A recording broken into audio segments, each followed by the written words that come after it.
6 months after burying my husband, I watched my financial advisor's hands shake as he spread the bank statements across his mahogany desk. "Sarah, your son has stolen nearly $2 million from you and Robert over the past 8 years. I looked at those numbers and realized John hadn't just robbed us blind. He'd been counting on me dying of grief so he could finish the job. The only problem was I was very much alive and suddenly very, very angry. Where are you watching from today? Drop your location in the comments below and hit that like and subscribe button. Let me tell you how I got to this point.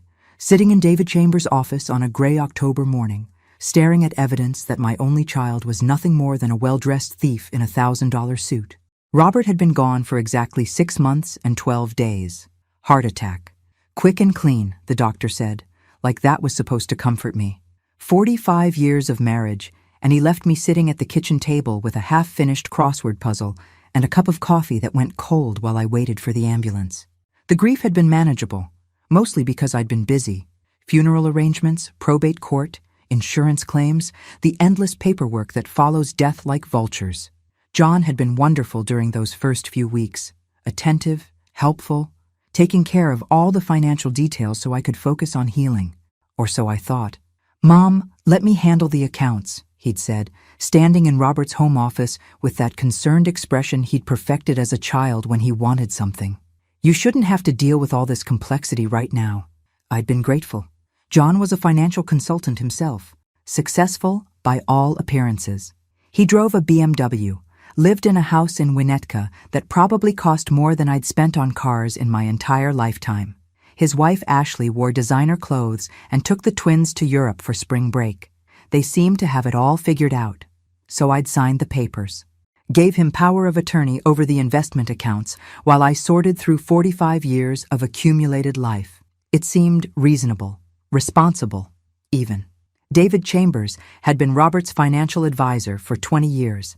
A careful, methodical man who wore the same style of wire-rimmed glasses Robert had favored and organized his desk like a military operation. He'd called that morning, his voice tight with something I couldn't identify. "Sarah, I need you to come in immediately. There's something we need to discuss about your accounts. Come alone. Don't mention this call to John." The drive to his office had been routine. Chicago traffic, October leaves falling like confetti. The familiar route through downtown that Robert and I had driven countless times for quarterly reviews. I'd expected discussions about asset allocation, maybe some concerns about market volatility.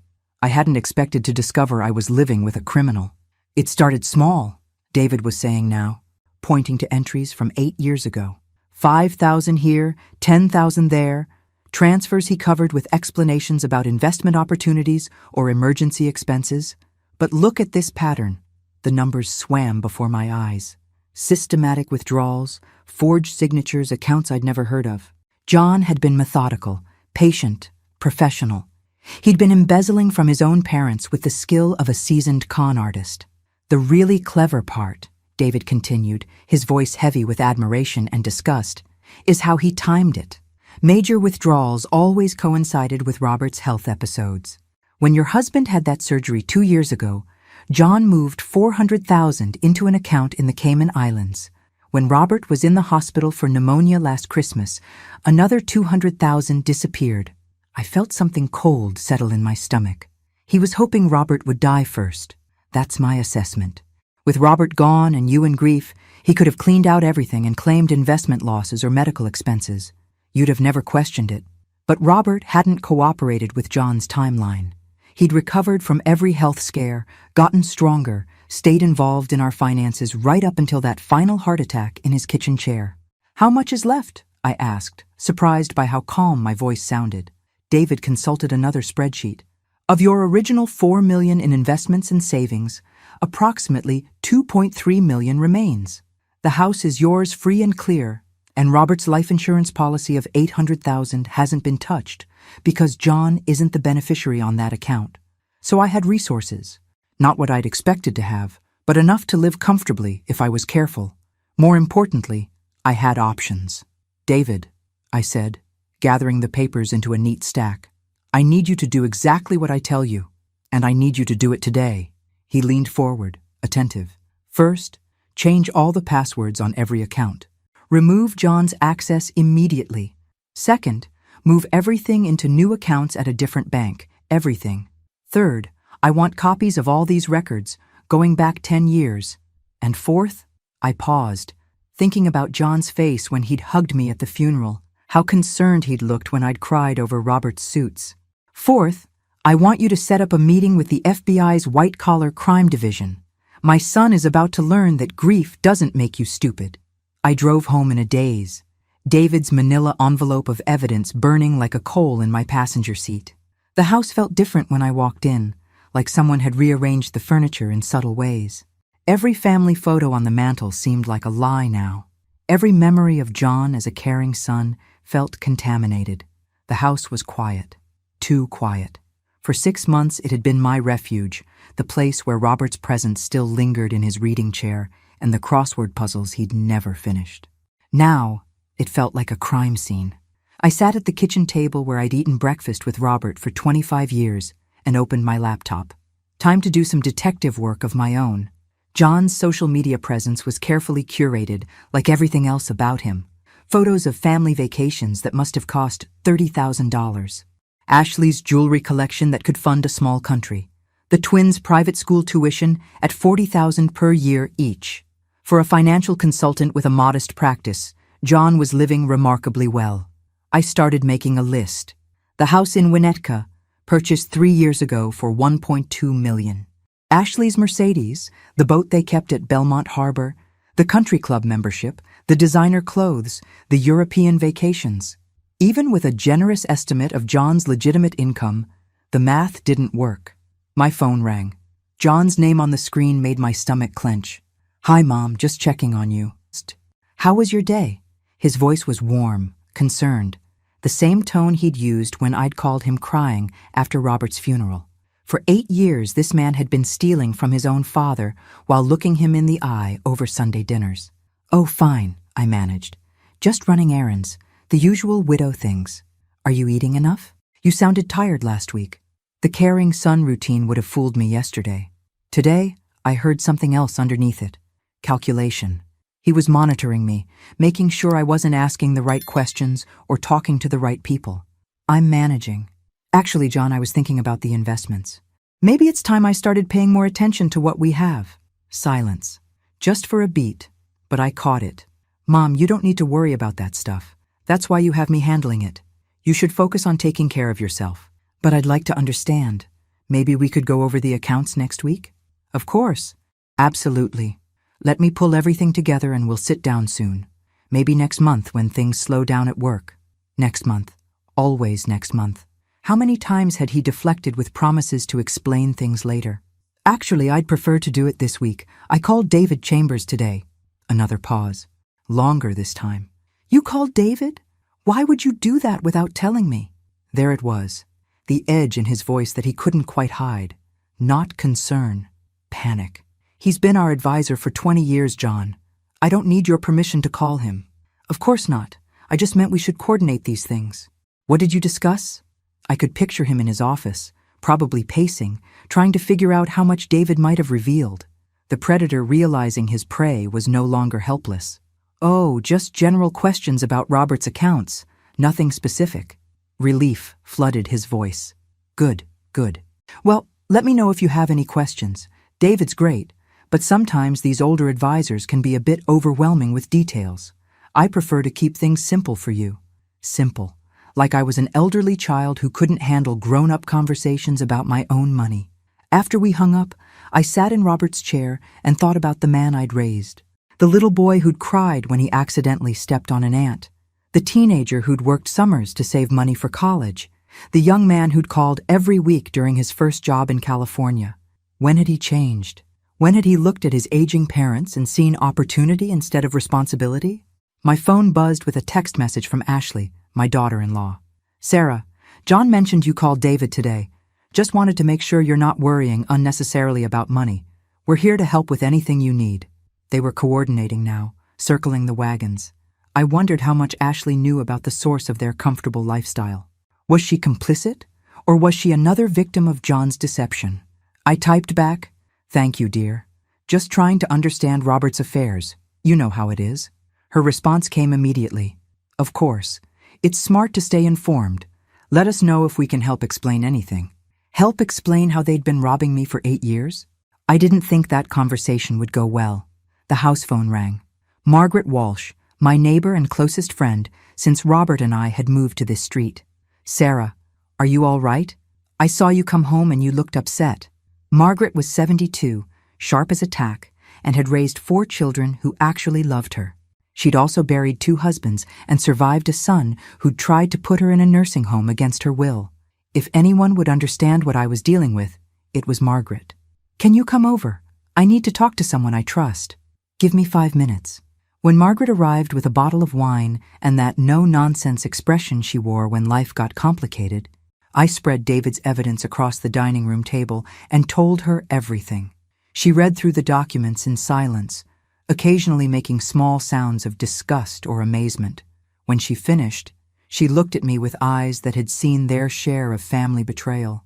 That calculating little bastard, she said finally. How long are you going to let him think he's getting away with it? Margaret and I spent the next 3 hours developing what she called Operation Full Disclosure.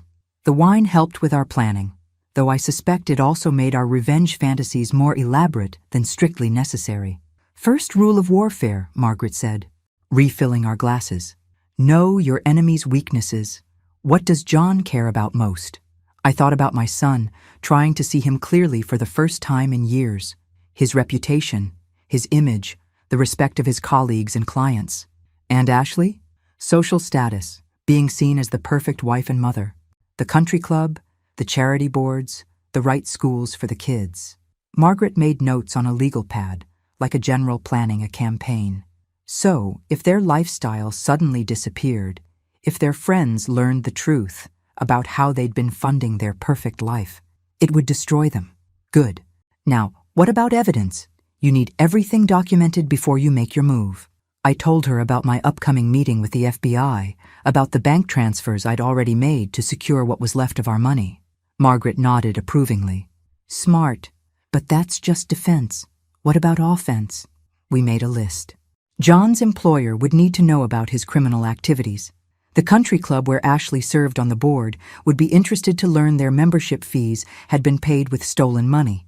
The private school where the twins attended would want to know about their tuition source. I want to see his face when his world collapses, I said, surprising myself with the venom in my voice. Oh, honey, Margaret said, patting my hand. By the time we're done, he's going to wish he'd just asked you for a loan.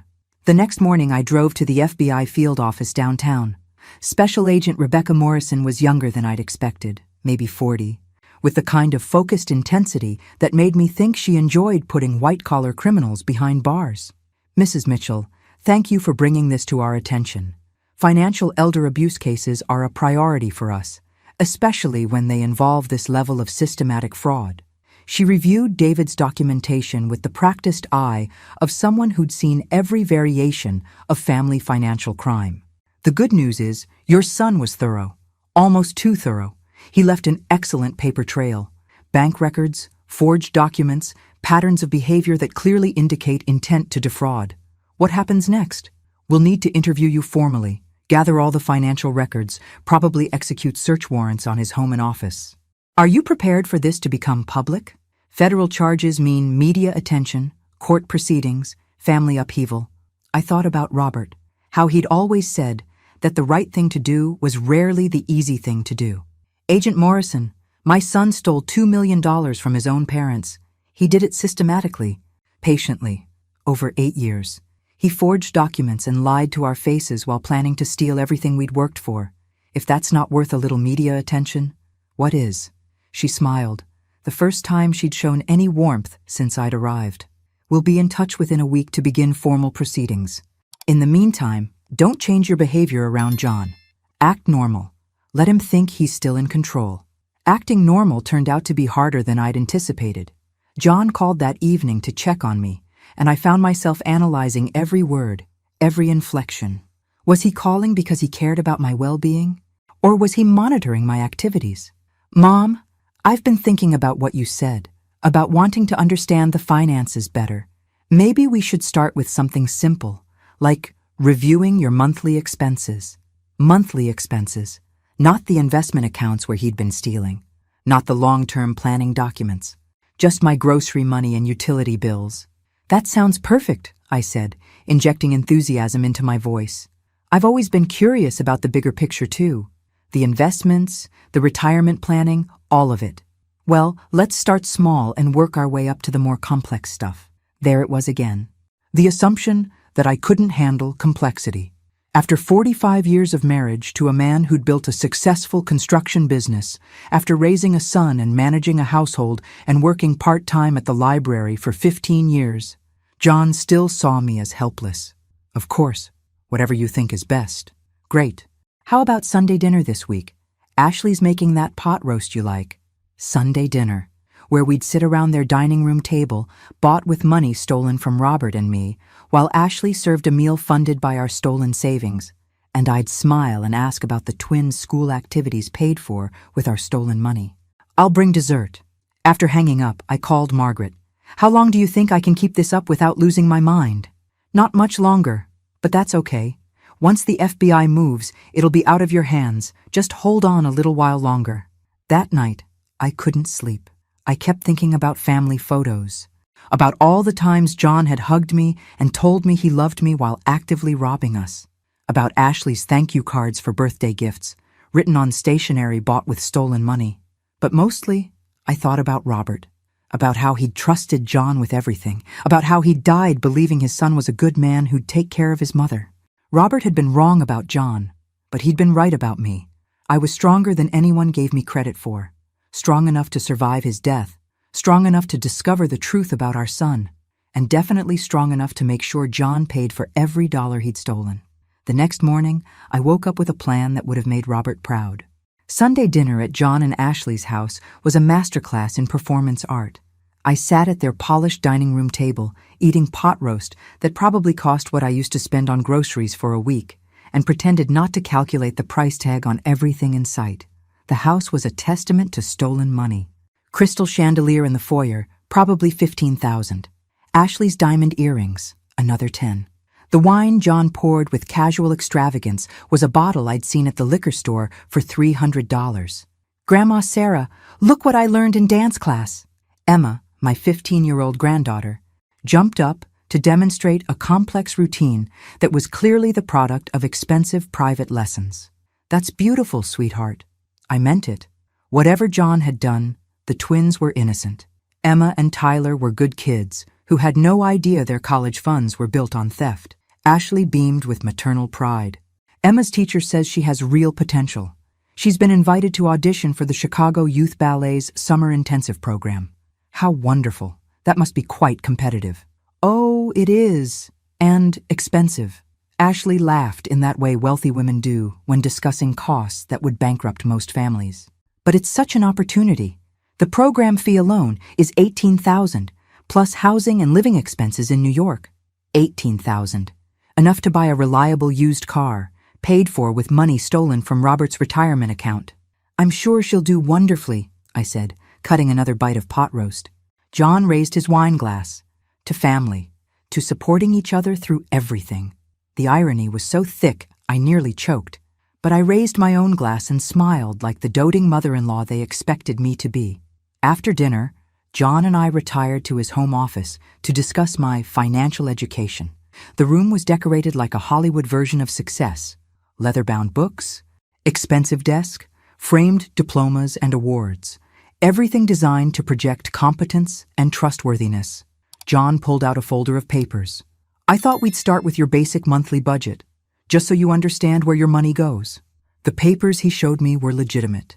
Utility bills, property taxes, grocery expenses, all the small, manageable pieces of my financial life that totaled maybe $3,000 a month. As you can see, your expenses are very reasonable. Robert did a good job setting you up for a comfortable retirement. I nodded appreciatively. It's reassuring to see it laid out like this. But what about the bigger picture, the investments, the savings accounts? John's expression shifted slightly. Still warm, but more guarded. Those are much more complex, Mom. Market fluctuations, asset allocation, risk management. It's really better if I handle those details and just keep you informed of the highlights. But I'd like to understand. Maybe you could show me the account statements. Of course. Let me gather everything together and we'll go through it properly. Maybe next month, when I have more time to explain everything thoroughly. Next month again. Always next month. Actually, I said, pulling out my phone. I could just log in online and look at them myself. David gave me the new passwords when I was in his office. The color drained from John's face. New passwords? Oops. I'd said too much. But sometimes mistakes can be strategic. Oh yes, he said it was routine security maintenance. Something about updating all the access codes annually. Didn't he contact you about it? John's hand tightened around his wine glass. No, he didn't mention that when I spoke with him last week. Interesting. John had been calling David, probably trying to monitor my activities and control the information I received. Well, I'm sure it's nothing important. These technology updates are so routine nowadays. But John wasn't buying my casual tone. Mom, what exactly did you discuss with David? I want to make sure you're getting consistent information. Time to push a little harder. Oh, just general questions about our accounts. I was curious about some of the transactions I saw. Large withdrawals over the past few years that I didn't remember discussing with Robert. John went very still. What kind of withdrawals? Well, there were several for investment opportunities, I think. Tens of thousands at a time. I just wondered what we'd invested in, whether they were performing well. Those were diversification moves, John said quickly. Dad asked me to help move money into higher yield accounts. More sophisticated investments than the basic savings products you were using. How wonderful. Are they doing well? Very well. Excellent returns. Could I see the statements for those accounts? They're complex institutional products, Mom. The statements are difficult to interpret without professional training. I smiled sweetly. I'm sure I could manage with a little help. After all, it's my money. John's phone rang, saving him from having to answer. He glanced at the screen and frowned. I should take this. Business call. He stepped into the hallway, closing the door behind him. But his voice carried through the thin walls. And I caught fragments of the conversation. She's asking questions. David changed the passwords. No, I can't access anything now. We need to be careful. When he returned, his demeanor had shifted from son to financial advisor. Professional distance replacing family warmth. Mom, I've been thinking about your questions, and I'm concerned you might be getting overwhelmed by financial details during an already stressful time. Have you considered grief counseling? Sometimes when we're processing loss, we can become fixated on controlling things that are actually being handled properly. There it was, the gaslighting gambit. Suggests that my perfectly reasonable questions about my own money were symptoms of mental instability. That's an interesting point, I said thoughtfully.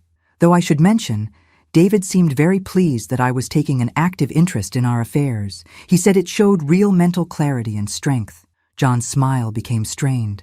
Of course. I just don't want you to stress unnecessarily. Oh, I'm not stressed at all. Actually, I'm feeling more energized than I have in months. It's wonderful to feel engaged with life again. As I drove home that evening, my phone rang. Margaret's name on the screen. How did it go? I may have overplayed my hand a little. He knows something's wrong. Good. Let him sweat. Guilty people always give themselves away when they're nervous. When I got home, there was a message on my answering machine. Ashley's voice, carefully casual. Hi, Sarah. I just wanted to follow up on our conversation about the ballet program. I realized I might have gotten the cost wrong. It's actually not as expensive as I said. John sometimes exaggerates these things. Anyway, call me back if you have questions. Too late, Ashley. I'd already done the math. Agent Morrison called Tuesday morning with news that made my coffee taste like victory. Mrs. Mitchell, we've completed our preliminary investigation. We're ready to execute search warrants on your son's home and office tomorrow at 6 a.m. We'll also be freezing his personal accounts and placing holds on any assets purchased within the past 5 years. How long before arrests? If the evidence supports charges, and I believe it will, we'll move within the week. Are you prepared for this to become public very quickly? I thought about Robert, about how he'd always said that sunshine was the best disinfectant for corruption. Agent Morrison, I've spent 6 months mourning my husband and 6 days mourning the son I thought I had. I'm ready for justice. One more thing. We'll need you to maintain normal contact with John until we move. If he suspects we're involved, He might try to destroy evidence or flee. After hanging up, I sat in Robert's chair and allowed myself a moment of pure anticipation. In less than 24 hours, John's carefully constructed world would collapse. The house, the cars, the country club membership, the private school tuition, all of it built on stolen money would be exposed. My phone rang. John's name on the screen. "Hi, Mom. I've been thinking about our conversation Sunday night, about your questions regarding the investments." "Oh? I realize I may have been overprotective. You have every right to understand your financial situation completely. Why don't you come by the office today? We'll go through everything together." Too little, too late. But I played along. "That would be wonderful, John. What time works for you?" "How about 2 o'clock? That'll give me time to pull all the records together." When I arrived at John's office that afternoon, I was struck by how expensive everything looked. Premium location in downtown Chicago, corner office with a lake view, furniture that probably cost more than some people's annual salaries. For a financial advisor with a modest client base, John had impressive overhead. The receptionist, a young woman who looked like she'd stepped out of a fashion magazine, greeted me warmly. "Mrs. Mitchell, John's told us so much about you. I'm so sorry for your loss." John emerged from his office wearing the kind of suit Robert would have called funeral expensive. His smile was warm, but I noticed the tension around his eyes. "Mom, thanks for coming down. I have everything ready for our review." His office was a shrine to success. Awards from financial industry organizations, photos with clients at exclusive events, diplomas from prestigious universities, everything designed to project competence and prosperity. "I brought copies of all the account statements going back 10 years, John said, gesturing to a thick stack of papers on his desk. "I thought we'd start with the overview and then drill down into specifics if you have questions." The papers were real. I could see that immediately. But as I scanned the summaries, something became clear. These were accounts I'd never heard of, with balances that didn't match anything David had shown me. "John, these accounts—" I pointed to several investment funds listed on the summary sheet. "I don't remember opening these. Dad handled most of the investment decisions. He was very forward-thinking about diversification strategies." I kept reading, my confusion growing. According to these statements, I had nearly $4 million in various investment accounts. David had shown me evidence that most of our money was gone. Then I understood. John had prepared fake statements, elaborate, professional-looking documents designed to convince me that our money was still safely invested when he knew it had been stolen. "These look very comprehensive," I said, keeping my voice neutral. "Could we call David and have him walk us through how these connect to his records? I'd hate for there to be any inconsistencies." John's hand froze over the papers. "Actually, that's not necessary. These are consolidated reports that include all the accounts David manages, plus the additional investments I've made on your behalf." Additional investments, higher yield opportunities, international markets, private equity, sophisticated instruments that David's firm doesn't handle. I nodded thoughtfully. How exciting. Could I see the statements for those accounts directly? I'd love to understand what we're invested in. Those are institutional-level products, Mom. The reporting is very technical. We were back to the too complex for Mom routine. But this time, I had evidence of his lies sitting right in front of me. "John," I said gently, "I need to ask you something important." He leaned forward, projecting concerned attention. "These investment accounts you've shown me, the balances, the performance numbers, are they real?" Something flickered behind his eyes. Fear, maybe, or calculation. "Of course they're real. Why would you ask that?" "Because David showed me our actual account balances last week, and they don't match what you're showing me today." John's face went through several expressions in rapid succession. Surprise, confusion, anger, then back to concerned bewilderment. "Mom, David is a good advisor, but he only manages part of our portfolio. He wouldn't have visibility into the full picture." "Then call him, right now. Let's get this sorted out." John glanced at his watch. "He's probably not available this late in the day. Let me schedule a 3-way meeting for tomorrow." "Actually," I said, pulling out my phone, "let me try him now." Before John could object, I was dialing David's direct number. "Sarah." David's voice was cautious when he answered. "How are you?" "I'm fine, David. I'm sitting here with John, reviewing some investment statements. Could you help us reconcile a few numbers? Of course. What specific accounts are you looking at? I read off the account numbers from John's fake statements. The silence that followed was telling. Sarah, David said carefully, I don't show any accounts with those numbers in our system. Where did these statements come from? John reached for my phone. Let me talk to him. There's obviously some confusion about account numbering systems. But I held on to the phone. David, John says these are additional investments he's made on our behalf, accounts you wouldn't manage directly. Sarah, based on what we discussed last week, I think you and I should meet privately tomorrow morning. There are some things we need to clarify. I ended the call and looked at John, who had gone very pale. Mom, I can explain everything. I hope so, John, because right now it looks like you've been showing me fake statements while stealing my money for 8 years. For a moment, his mask slipped completely. I saw the real John, cornered, desperate, calculating his options. Then the concerned son expression snapped back into place. That's a serious accusation, Mom. I think your grief might be affecting your judgment. But it was too late. I'd seen the truth in his eyes. Tomorrow morning, I said, gathering my purse. We're all going to sit down with David and the FBI and sort this out properly. John's face went white. The FBI? Oh, yes. Didn't I mention? They're very interested in cases involving financial elder abuse, especially when family members systematically steal from their parents over multiple years. I stood up to leave, then turned back with what I hoped was a grandmother's smile. By the way, John, you might want to call Ashley. Tell her she should probably resign from the country club board before tomorrow's news cycle. Something about stolen money funding their membership fees. These charity organizations can be so particular about their reputation. As I walked out of his office, I heard him frantically dialing his phone. Tomorrow was going to be a very interesting day.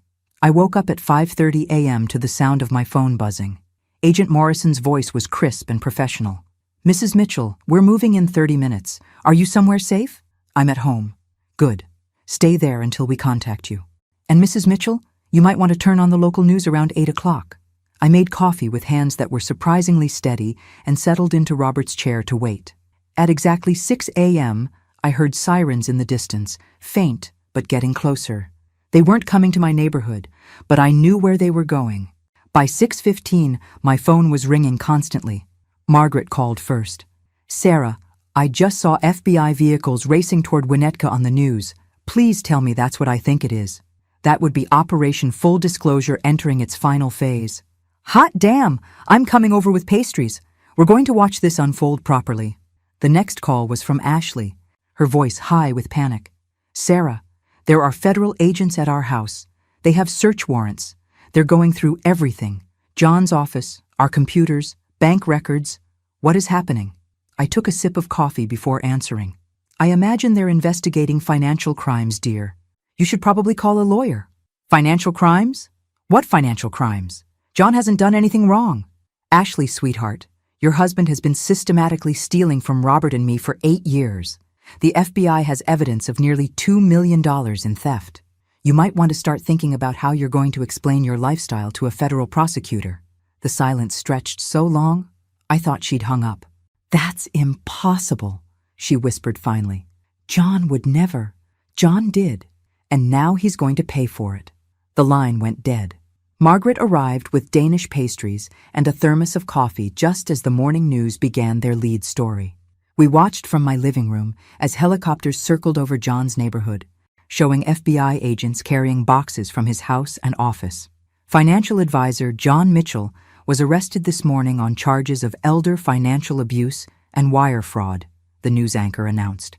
Federal prosecutors allege Mitchell systematically stole nearly $2 million from his elderly parents over an 8-year period. The screen showed John in handcuffs, being led to a federal vehicle. His expression was a mixture of rage and disbelief, as if he couldn't quite understand how his carefully constructed world had collapsed overnight. The alleged victim is Mitchell's 67-year-old mother, Sarah Mitchell, whose husband died 6 months ago after a lengthy illness. Sources close to the investigation say Mrs. Mitchell discovered the theft herself and contacted authorities. Margaret squeezed my hand. Look at you making the news. Robert would be so proud. The coverage continued with interviews from John's neighbors, his colleagues, parents from the twins' private school. The overwhelming theme was shock and disbelief. John had been so respected, so successful, so trustworthy. My phone rang again. This time it was Emma, my granddaughter, calling from school. "Grandma Sarah?" Her voice was small and confused. "There are reporters at our school. Kids are saying Daddy was arrested. Is it true?" My heart broke for her. Whatever John had done, Emma and Tyler were innocent victims. "Yes, sweetheart, it's true. Your father made some very serious mistakes with money that belonged to your grandfather and me. Are we going to be okay?" The question every child asks when their world suddenly becomes uncertain. "You and Tyler are going to be fine," I said firmly. "This is between the grown-ups. You're still loved, still safe, still going to be taken care of. Can I come see you after school?" "Of course. I'll pick you up myself." After hanging up, I realized I'd just made a commitment that would require me to face the media circus surrounding my family. But Emma needed stability, and right now, I was the only source of that she had. The afternoon pickup at the twins' school was surreal. Reporters shouted questions as I walked to the entrance, cameras following my every step. The school had posted security guards, but nothing could stop the chaos of a federal crime story involving wealthy families and stolen millions. Emma ran to me the moment she saw me, her face streaked with tears. "Grandma, everyone's staring at us. The teachers are being weird. Some kids said we're going to be homeless." I hugged her tightly, feeling her thin shoulders shake with sobs she'd been holding in all day. "Where's Tyler?" "He got in a fight with Jake Morrison.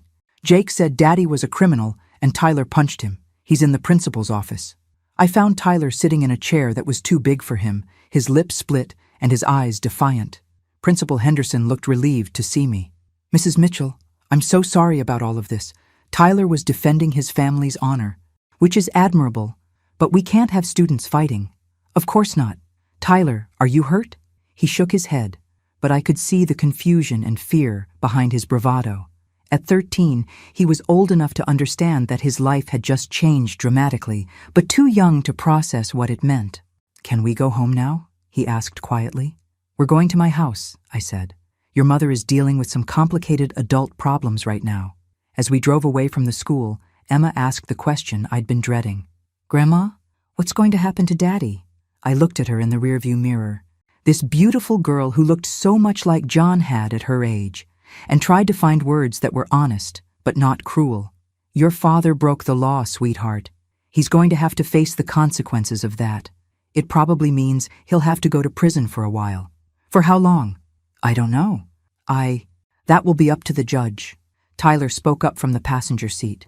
"Good. He deserves it." "Tyler?" "No, Grandma, he does. I heard him and Mom fighting about money all the time.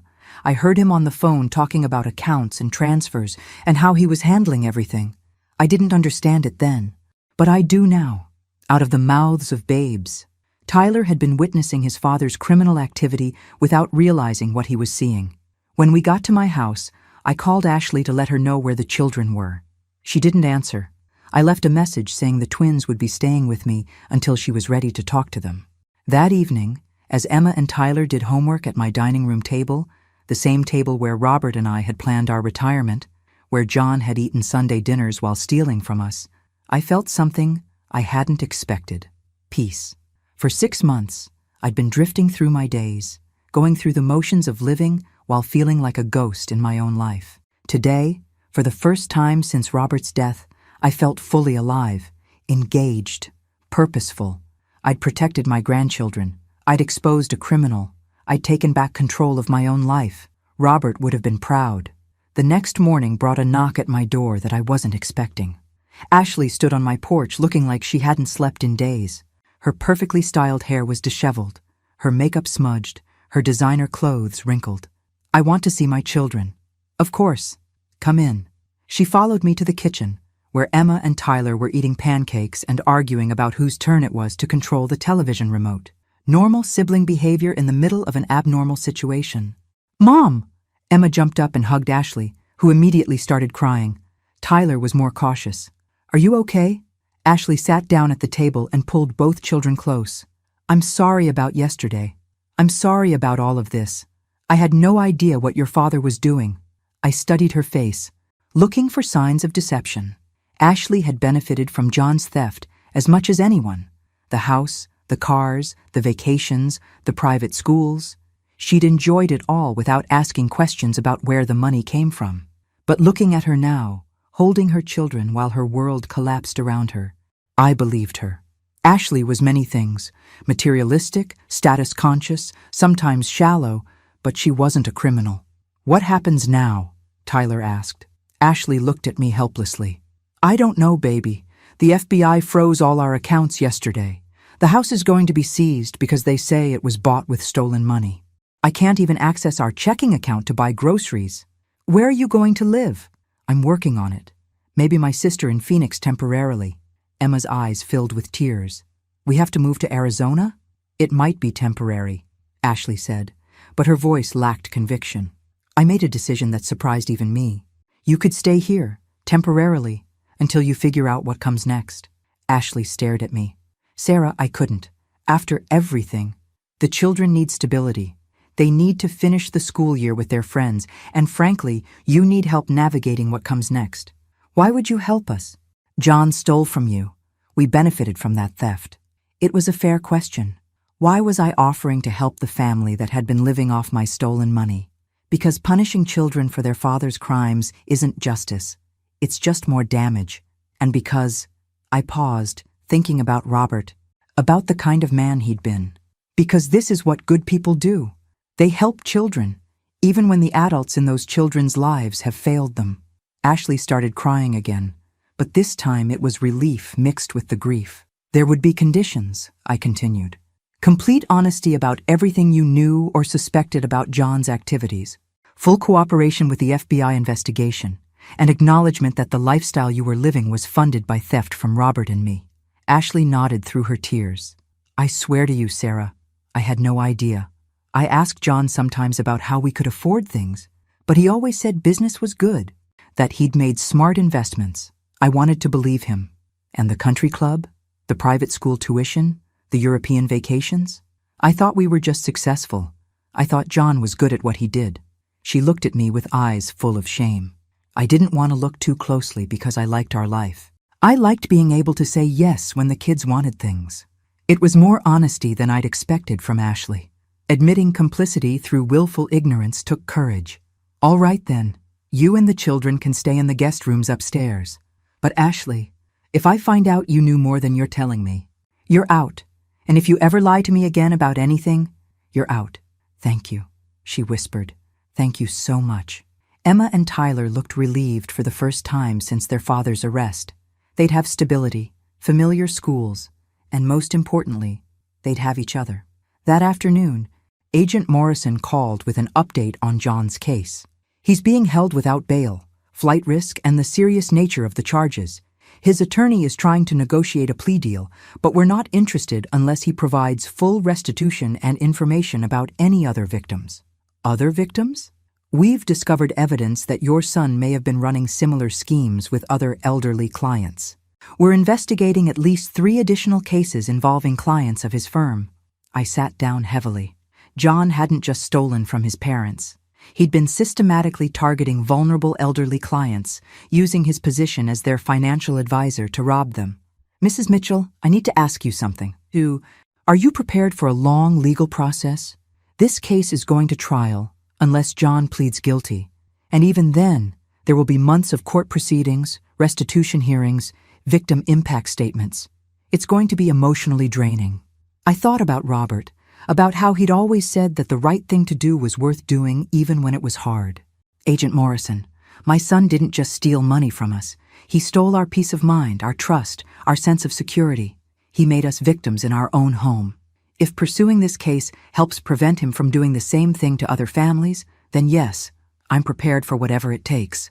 "Good, because we're going to need your help building the strongest possible case." That evening, after Ashley and the children had gone to bed, I sat in Robert's chair and opened a bottle of wine Margaret had brought over. For the first time in months, I wasn't drinking alone or drinking to numb pain. I was celebrating. Tomorrow would bring new challenges. Legal proceedings, media attention.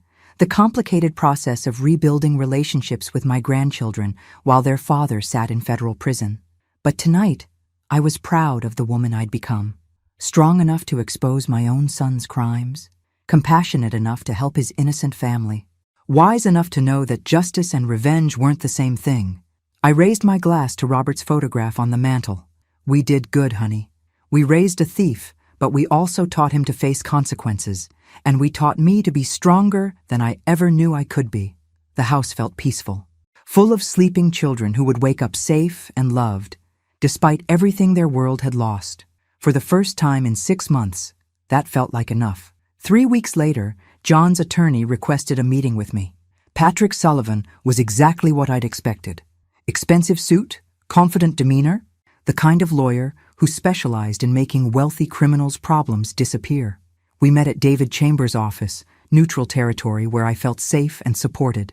Sullivan spread legal documents across the conference table like he was dealing cards.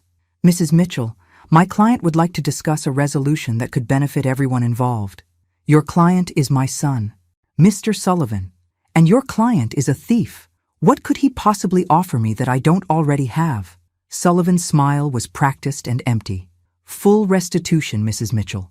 Every penny John took, returned with interest, in exchange for your cooperation in negotiating a reduced sentence.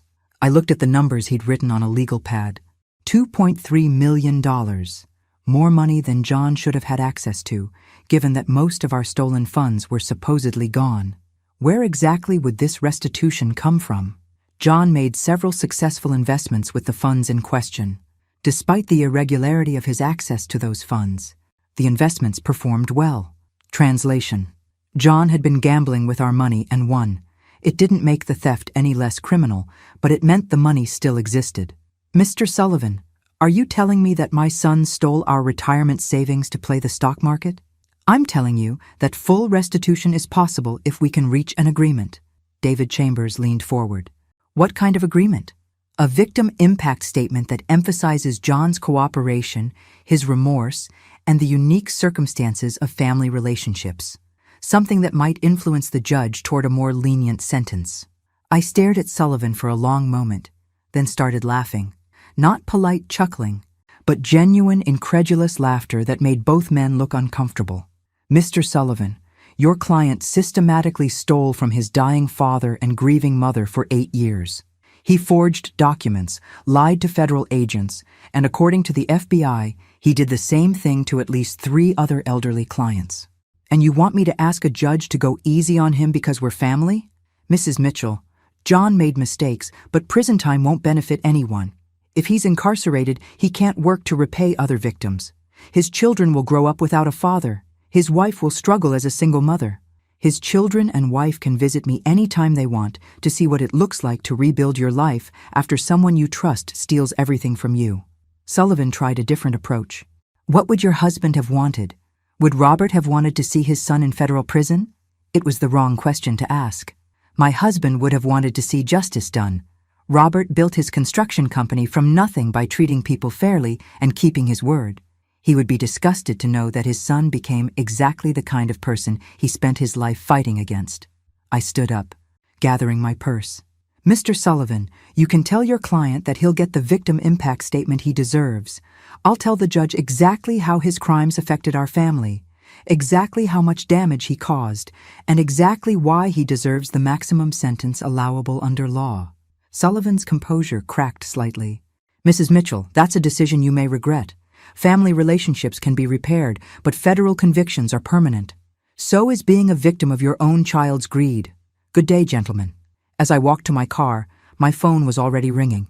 Ashley's name on the screen. Sarah, John's lawyer just called me. He said you refused to help with a plea deal. That's correct. But Sarah, if John goes to prison for the maximum sentence, it could be 15 years. The children will be adults before he gets out. I got in my car and sat for a moment before answering. Ashley, what exactly do you think I should do? Lie to a federal judge about the impact of John's crimes? Pretend that being robbed by your own child is somehow less devastating because we share DNA? I just thought, maybe for the children's sake. For the children's sake, their father should have thought about consequences before he decided to become a career criminal. I'm not going to teach Emma and Tyler that family loyalty means covering up crimes. That evening, I found Tyler doing homework at the kitchen table while Emma practiced violin in the living room. Normal sounds of family life, but with an undercurrent of tension that hadn't been there before. "Tyler, can we talk?" He looked up from his math homework with Robert's eyes and John's stubborn jaw. "Is this about Dad's lawyer calling?" Smart kid. Too smart for his own good sometimes. "How do you feel about your father possibly going to prison for a long time?" Tyler was quiet for a moment, chewing on his pencil eraser the way John used to do when he was thinking. "I'm angry at him," he said finally, "but I'm also scared about what happens to us." "What scares you most?" "That people will always think we're criminals too, that we'll never be able to have a normal life because of what he did." I sat down next to him at the table. "Tyler, what your father did was wrong, but it doesn't define you or Emma or even your mother. You get to decide who you become. But what if people always remember? What if they always look at us and think about the money he stole? Then you prove them wrong. You live with integrity. You treat people fairly. You work hard and earn what you have." I paused, thinking about Robert. "You become the kind of man your grandfather would have been proud of." Tyler nodded slowly. "Grandpa Robert was a good man." "Yes, he was. And he loved you very much. He'd want you to learn from your father's mistakes, not repeat them." "Are you going to help with the plea deal?" "No." "Tyler, I'm going to tell the truth about what your father did. But that doesn't mean I'm going to abandon you and Emma and your mother. You're my family too." Relief flooded his young face. "So, we can still live here? As long as you need to." That night, I called Agent Morrison to discuss the victim impact statement. I want to make sure I understand exactly what John did, not just to Robert and me, but to his other victims. "Are you sure you want those details? Some of it is pretty disturbing." "I'm sure." What Morrison told me over the next hour made my stomach turn. John hadn't just stolen from elderly clients. He'd targeted the most vulnerable ones. Widows like me who were grieving and overwhelmed. An 80-year-old man with early dementia who'd trusted John to manage his care facility expenses. A retired teacher who'd given John access to her accounts after her husband died in a car accident. In each case, John had used their emotional vulnerability and trust to systematically drain their savings. The total theft across all victims was nearly $8 million. The really sickening part, Morrison continued, is how he selected victims. He specifically sought out clients who had recently lost spouses, who were isolated, who didn't have other family members involved in their finances. He was a predator. That's exactly what he was. And Mrs. Mitchell, I need you to know something else. The other victims are looking to you for leadership. What you do, how you handle this case, it's going to influence whether they have the courage to testify at trial. I thought about the retired teacher, about the man with dementia, about all the elderly people who'd trusted their financial security to my son and lost everything. Agent Morrison, I'll do whatever is necessary to make sure John faces full consequences for what he did. And I'll do whatever I can to help his other victims get justice. Even if it means your son spends the next 15 years in federal prison? I looked at the family photos lining my hallway. Pictures of John as a baby, a boy, a young man. The son I'd raised, loved, sacrificed for. The son who'd grown up to prey on vulnerable elderly people for profit. Especially then. The trial began on a cold Monday morning in February, exactly 8 months after Robert's death. I wore the navy blue dress I'd bought for his funeral. Not because I was mourning, but because it was the most dignified outfit I owned, and dignity mattered when facing your son across a federal courtroom. John looked smaller than I remembered, sitting at the defendant's table in a gray suit that didn't quite fit. Prison had changed him, thinner, paler, with the hollow-eyed look of someone who'd finally realized there were consequences he couldn't charm his way out of. He looked at me once as I entered the courtroom, and I saw something I'd never seen in his eyes before. Genuine remorse. Not the calculated regret of someone who was sorry they got caught, but actual understanding of the pain he'd caused. It didn't change anything, but it was something. Prosecutor Janet Collins was a woman about my age who specialized in financial crimes against the elderly. During our preparation meetings, She'd told me she'd chosen this specialty after watching her own mother lose her life savings to a financial advisor who targeted widows in her retirement community. "This case matters beyond just your family," she'd said. "We need to send a message that financial elder abuse carries serious consequences, that families can't shield criminals just because they share DNA." The prosecution's case was methodical and devastating. Bank records, forged documents, recorded phone calls where John discussed his investment strategies for his parents' money, expert witnesses who explained exactly how the money had been moved, hidden, and spent. Ashley testified on the second day, looking fragile and nervous in a simple black dress. She'd lost weight over the past months, and without her usual designer clothes and professional styling, she looked younger and more vulnerable. "Did you know your husband was stealing from his parents?" Collins asked. "No, I did not." "Did you ever question how your family could afford your lifestyle on your husband's stated income?" Ashley's voice was barely audible. "I should have. I wanted to believe we were just successful. I didn't want to look too closely because I was afraid of what I might find." "What did you think when you learned the truth?" Ashley looked at me across the courtroom, tears streaming down her face. "I was horrified and ashamed. These are people who loved us, who trusted us, people who would have helped us if we'd been in financial trouble, and we were living off money stolen from them." John's attorney tried to paint Ashley as a co-conspirator who'd encouraged John's spending, but it didn't stick. Ashley might have been willfully ignorant, but she genuinely hadn't known the money was stolen. On the third day, it was my turn to testify. Collins walked me through the timeline of discovery, the fake investment statements John had shown me, the elaborate deception he'd maintained even after Robert's death. But the moment that silenced the courtroom came when she asked about the emotional impact of the theft. "Mrs. Mitchell, beyond the financial loss, how did discovering your son's crimes affect you?" I looked at John, sitting 20 feet away, finally ready to tell him exactly what his choices had cost our family. "For 45 years, my husband Robert worked 16-hour days building a construction business so we could have security in our old age. He never took expensive vacations, never bought fancy cars, never spent money on himself that could have gone to our retirement savings. He died believing his son would take care of me." My voice stayed steady, but John's composure cracked. He put his head in his hands. "When I discovered what John had done, it wasn't just about losing money. It was about losing faith in everything I thought I knew about my family. It was about realizing that for 8 years, every hug, every 'I love you,' every concerned phone call was part of an elaborate performance designed to keep me from discovering I was being robbed." I paused, looking directly at John. But the worst part was realizing that John had been counting on my grief to finish stealing everything Robert and I had worked for. He'd been waiting for me to die or become incapacitated so he could take the rest. John was crying now, quietly but openly. For the first time since his arrest, he looked like the little boy I'd raised instead of the calculating criminal he'd become. "Do you have anything you'd like to say to your son, Mrs. Mitchell?" I considered my words carefully. This was my last chance to say what needed to be said, in a forum where John would have to listen. "I want him to understand that love without honor is worthless. That family loyalty doesn't mean protecting people from the consequences of their actions, and that the children he's worried about not seeing while he's in prison are the same children he was willing to rob blind through his theft from their grandparents." Collins nodded. No further questions. John's attorney's cross-examination was brief and ineffective. He tried to suggest that I was being vindictive, that I was letting anger override family loyalty. But every question he asked just gave me another opportunity to detail the systematic nature of John's crimes and their impact on our family. The defense case was weak.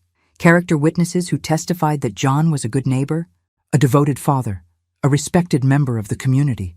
But none of them could explain away the evidence of 8 years of calculated theft. John himself never testified. His attorney advised against it, probably because John would have had to explain how someone accidentally steals $2 million from their own parents. On Friday afternoon, both sides gave their closing arguments. The prosecution focused on the premeditated nature of the crimes, the vulnerability of the victims, and the need for deterrence. The defense pleaded for mercy, for consideration of John's family, for recognition that prison time wouldn't benefit anyone. It took the jury exactly 4 hours to find John guilty on all counts. Sentencing day arrived on a spring morning that felt more like hope than I'd expected. Judge Patricia Williams was a stern woman in her 60s who'd spent her career handling white-collar crime cases. During the trial, she'd shown no patience for excuses or manipulation tactics. The courtroom was fuller than I'd expected. Other victims of John's schemes, journalists, and a surprising number of elderly people who'd come to witness what they saw as a test case for financial elder abuse prosecution. Margaret sat beside me, solid and supportive as always. Ashley sat in the back with Emma and Tyler, who'd asked to be present for their father's sentencing. I'd worried it would be too traumatic for them, but Ashley insisted they needed to see that actions had consequences.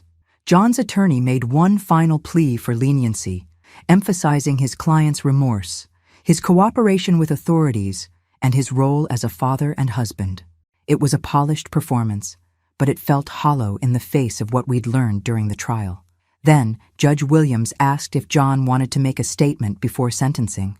John stood slowly, looking older than his 51 years. When he spoke, his voice was quiet but clear. "Your Honor, I have no excuse for what I did. Not financial pressure, not family obligations, not business problems. I stole from my parents because I wanted to maintain a lifestyle I hadn't earned, and because I thought I could get away with it." He turned to look at me, and I saw Robert's eyes in his face. "Mom, I know sorry isn't enough. I know I can't undo what I did or give back the trust I broke. I stole your security, your peace of mind, and your faith in your own family. I made you a victim in your own home." His voice cracked, but he continued. "The worst part is that Dad died believing I was taking care of you. He died trusting me to honor everything he'd worked for. Instead, I was planning to steal all of it." John looked at Ashley and the children. "I want Emma and Tyler to understand that going to prison isn't a punishment being done to me. It's a consequence I earned through my own choices, and I want them to know that their grandmother is not responsible for my situation. She did exactly what any honest person would do when they discovered they were being robbed." He faced Judge Williams again. "Your Honor, I don't deserve mercy, and I'm not asking for it. I'm asking that my case serve as a warning to anyone who thinks they can prey on elderly people without facing serious consequences." Judge Williams reviewed her notes for several minutes before speaking. "Mr. Mitchell, in 23 years on this bench, I've seen many cases of financial elder abuse. What distinguishes your case is not just the amount stolen, but the systematic, predatory nature of your crimes and the particular cruelty of victimizing your own parents." She paused, her expression stern. "You didn't steal to feed your family or pay for medical bills. You stole to fund a lifestyle of luxury while your father worked himself to death building the very savings you were plundering. You stole to buy country club memberships and European vacations while planning to leave your mother destitute." I felt a cold satisfaction hearing my pain articulated so clearly by someone with the authority to impose consequences. "However, I note your cooperation with authorities, your apparent genuine remorse, and the fact that full restitution will be made to all victims." My heart sank. She was going to be lenient. "Therefore, I sentence you to 12 years in federal prison, followed by 5 years of supervised probation. You will make full restitution to all victims plus interest and penalties. And Mr. Mitchell?" John looked up. "I hope you spend every day of those 12 years thinking about the elderly people who trusted you with their life savings and the parents who loved you enough to hold you accountable for your crimes." 12 years. John would be 63 when he got out. Emma would be 27, Tyler 25. They'd be adults with their own lives, their own families perhaps. As court officers led John away, he looked at me one more time. I saw genuine sorrow in his eyes, and something else, gratitude. He was grateful that I'd been strong enough to stop him, brave enough to expose him, loving enough to not let him destroy more lives. I nodded once. It was the closest thing to forgiveness I could offer. Outside the courthouse, Agent Morrison found me signing autographs for elderly supporters who wanted to thank me for taking a stand. "How do you feel?" she asked. I thought about Robert, about the 8 months since his death, about the woman I'd become through this process. "I feel free," I said finally. "For the first time since Robert died, I feel like I'm living my own life instead of being a victim of someone else's choices. That evening, Ashley and the children sat with me in my living room, eating pizza and trying to process what the next 12 years would look like. "Will you visit him?" Emma asked. "Maybe," Ashley said. "When you're older, you can decide for yourselves." Tyler, now 14 and taller than his mother, spoke with surprising maturity. "I want to see him once, to tell him I understand why Grandma Sarah did what she did, and to tell him I'm going to be better than he was." Emma nodded. "Me too." I looked at these children who'd lost their father to his own greed, but were determined not to let his choices define their futures. Robert would have been proud of them. That night, I called Margaret to share a bottle of wine and reflect on everything that had changed. "Any regrets?" she asked. I thought about John in his federal prison cell, about Ashley struggling to rebuild her life as a single mother, about Emma and Tyler growing up with their father's crimes as part of their family history. "No," I said finally. "Justice was done. The other victims got their money back. And maybe somewhere, an elderly person won't become a victim because a potential predator heard about this case and realized the consequences were too severe to risk." I raised my wine glass toward Robert's photograph. "We did good, honey. We raised a son who became a criminal, but we also taught him to face the consequences of his choices. And we taught me that being a victim is temporary, but being strong is permanent."